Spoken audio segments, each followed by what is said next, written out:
For this video, I'm gonna teach you how to make potato cheese balls.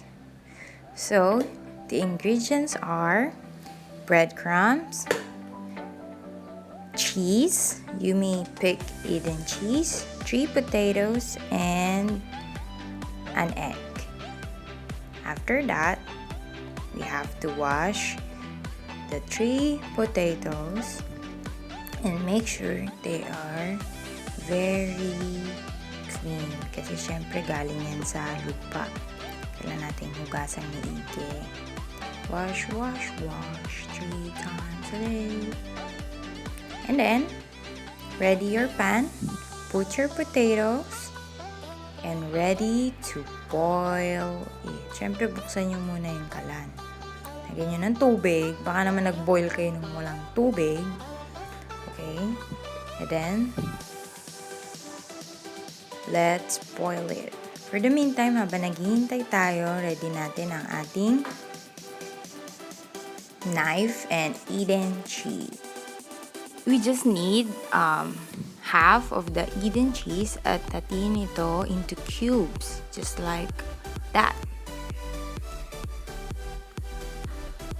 And then, continue on cutting it into cubes. Ready your egg. At i-mix natin siya. Mix, mix, mix, mix, mix, mix, mix, mix, mix. Balikan natin yung potato natin kung luto na. At to check, pwede nyo siyang tusukin ng tinidor. And pag hindi pa siya natutusok, it means not yet ready. Let's go back. You may ready your breadcrumbs and put it in a plate. Mukhang hindi pa ready ang ating breadcrumbs kasi ayaw malaglag. Let's do it again. Yun! And let's go back again to our potato. Mukhang ready na siya. Yan. Pag natutusok na siya all the way down, it means it's already cooked. See?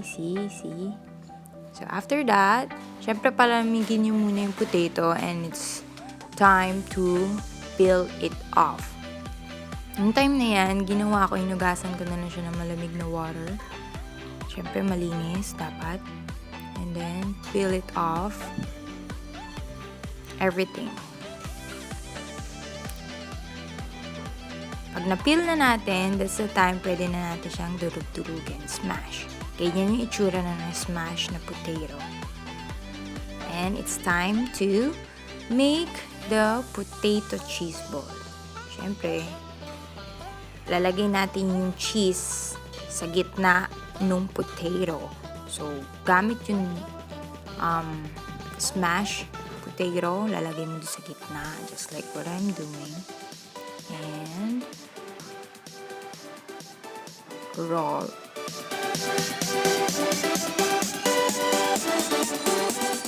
Just like that.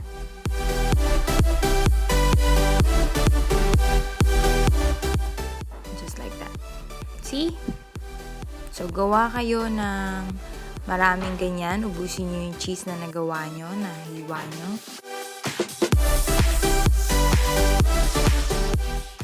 I think yung nagawa ko ay bigger than a ping pong ball. Yeah, guess.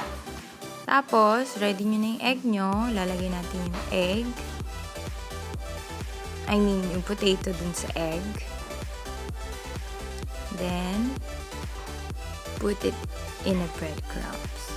Yun. So, maraming ganyan ang gagawin natin. So, fast forward ko na at naging ganyan ang itsura. 18 pieces. Let's put it in a pan. And pag light brown na siya, ibig sabihin nun, luto na! This is the finished product of potato cheese balls.